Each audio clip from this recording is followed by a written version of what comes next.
All right. Welcome back again, guys. In the blue, we have Bobby Truck. He's playing as the Malians, and he is from New Zealand.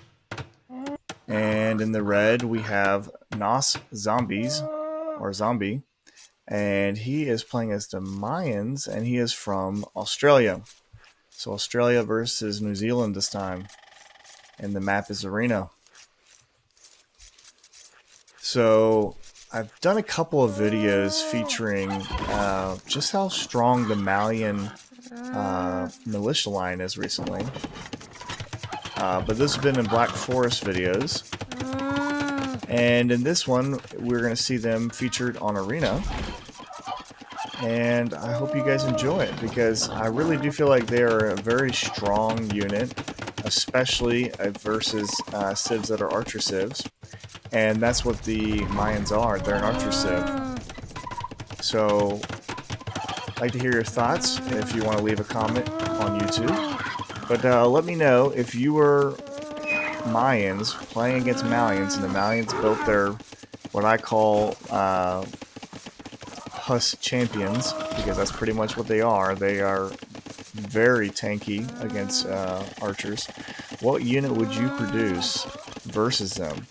You don't have access to cavalry, and your archers are not very good. So I guess you have to go infantry, and either your own champion line or hand cannoneers. I don't know, do they have hand cannoneers? I'd have to look that up. Or maybe your own champions.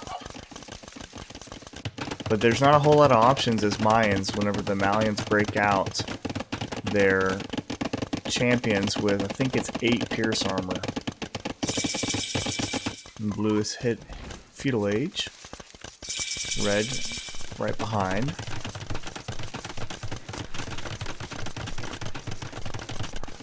And blue is already on his way to castle age, and red just clicked up as well, getting their eco upgrades as well. Red prioritizing stone early. Makes me wonder if he's going to do a castle drop. I did watch a little bit of this video ahead and saw champions, so that's why I mentioned that. I usually preview each video a little bit, if I can. Blue dropping additional TCs. And red dropping a defensive castle.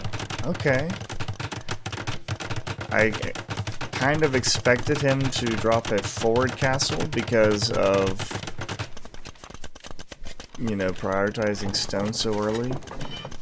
But no, it's going to be a defensive castle. I'm building a TC out here. Alright. Interesting. I think I would have rather built a TC where it's safe on the wood line out here, if you're not going to build a TC next to gold or stone. And some of the unique unit for the Mayans is coming out, the Plumed Archer. Cleaning up the scouts that Blue had sent out to get relic control.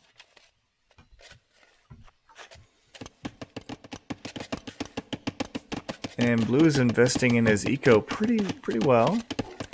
He's got 48 villagers to Red's 38, so already looking good in that respect. 3 TCs versus 2.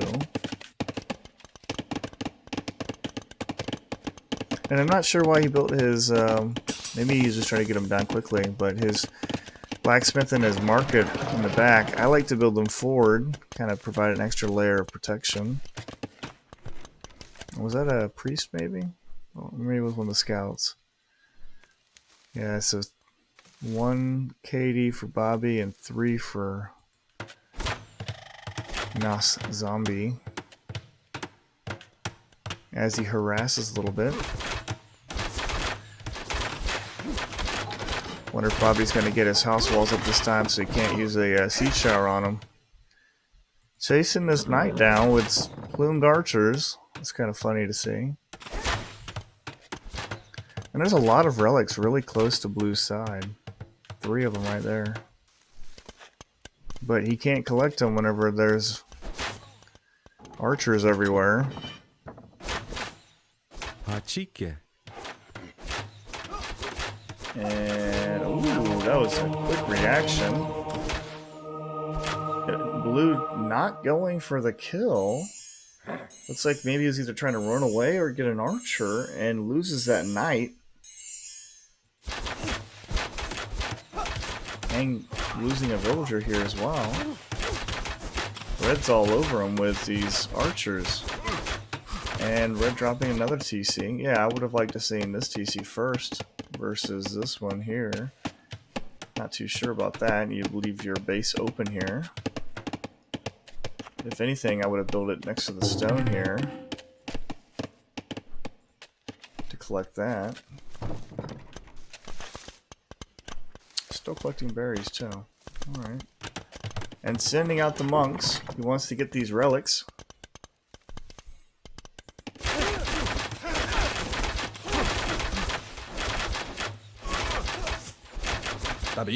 Now, the Mayans used to have a tech called obsidian arrows, and their archers were really strong against buildings. Now they have a tech that gives their skirmishers a second projectile, and it really changes the way Mayans are played, I feel like. The only other unit out there that only other civ out there that had a strong archer that was good against buildings is the Saracens with their +2 attack versus buildings. And now it's just the Saracens. And blue's getting Loom and the beginning of the militia line upgrades, getting man-at-arms and wheelbarrow. Red also getting some eco upgrades. And blue getting a Mangonel out. And red is just everywhere for map control. He's got houses, using them for free line of sight. He's got archers, he's got a petard. He's collected 3 of the relics so far. Got men at every single one of blue's gates. So far, playing this pretty well. But Bobby's a pretty good boomer. You leave Bobby enough space to boom behind, and he's going to do it. And you're going to feel it. That's a pretty good boom right there, too. I like to see that. Maybe a house. Okay, I would like to see another mill or two. Some T90 farms going on. You're not Khmer, buddy.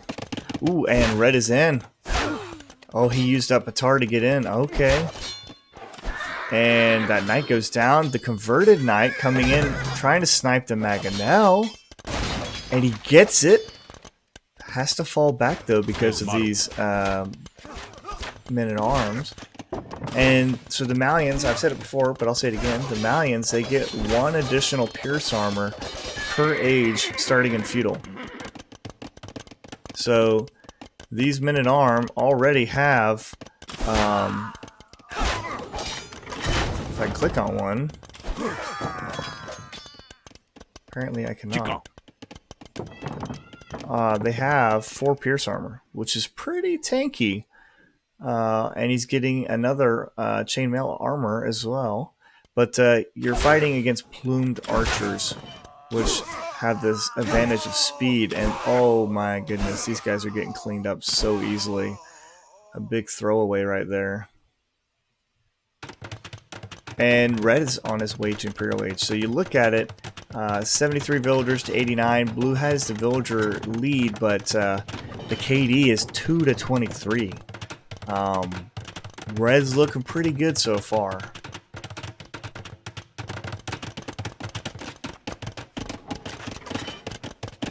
Blue dropping a forward castle, and red dropping another castle back. I don't understand his castle placement.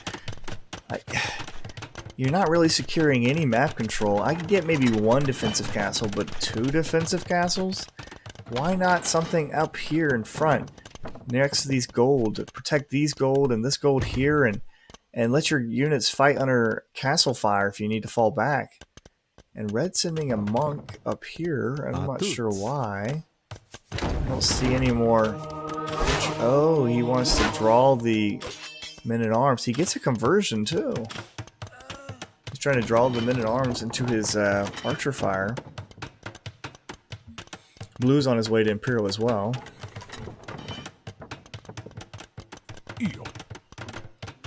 And these longswords now have 5 pierce armor.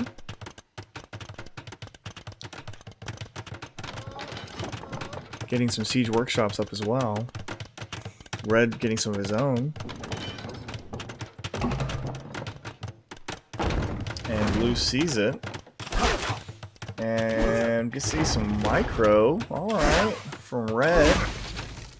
Didn't lose a single archer. Shot it. Some of them are injured, but didn't lose any of them. Took out that Mangonel pretty easily. So I feel like Red's got to be feeling pretty good about himself with a 3 to 24 KD. I believe he has all or most of the relics. Yeah, he's got all 5 relics. So all 5 relics, killing it on the micro side of things. He's already an Imperial Age first. He's queuing up some trebs. He's got 2 castles, 3 TCs. Map control pretty good. Like, looking pretty good. And the score reflects it. 52 to 47, or 53 to 47 now. It keeps changing on me. So I don't know why he sent the monk out here when he already has all his all the relics. He's still building some houses. He wants to see what's going on. Let's actually see what Red sees. This is what Red sees. So not bad. Pretty good. Pretty good. And we'll see what Blue sees. Not as good. He's been kind of forced back into his base a little bit. But Blue's not real concerned about it, because he's got the two-handed swordsman upgrade coming in. He's got the plate mail armor upgrade coming in. And he's getting capped ram. Now Red is sending those trebuchets out. You know he's going to be feeling pretty good, but what is this? Oh, perfect timing. The rams are now capped rams, and they're going to wreck these trebuchets. And the two-handed swordsman upgrade is in. These guys, only 60 hit points, but they have 8 pierced armor versus archers. Plumed archers. They're elite now, but still. You might be able to kill him. And he is one-shotting him, which is really good that he has enough to one-shot. But he's being pushed back. And the champion upgrade is coming in as well. The rams are coming in. He's trying to house wall real quick. Has his own ram attacking the cap rams, actually. That's funny. It's not going to last, though. And as quickly as he's building them, oh, they're in. The rams are in. The cap rams are in. The soon-to-be champions. He's getting fletching as well, building a castle of his own. And this game that was going so strongly, I mean, the score just flipped. It was going so strongly for Red, is now turning drastically the other way for Blue. And I think it's mostly due to these super strong Malian champions. Well, champions now.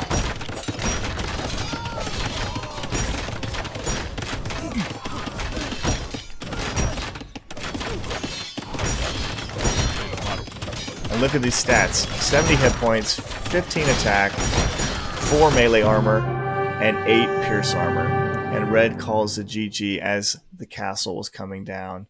73 champions created, 44 plumed archers created for Red. And what a fun game to watch. Like I said, it really looked like Red had him on his back foot. He kind of didn't have as much eco as Blue, and that kind of hurt him. He did get some TCs up finally towards the later part of Castle Age, but I feel like he really needs to boom a little bit more. But ultimately, it was just not having the right units. These tanky champions, and then, you know, you mix that in with capped ram, and geez, what a hell of a push, and turn the tide real quickly. Well, hopefully you guys enjoyed it, guys, and we'll catch you guys next time.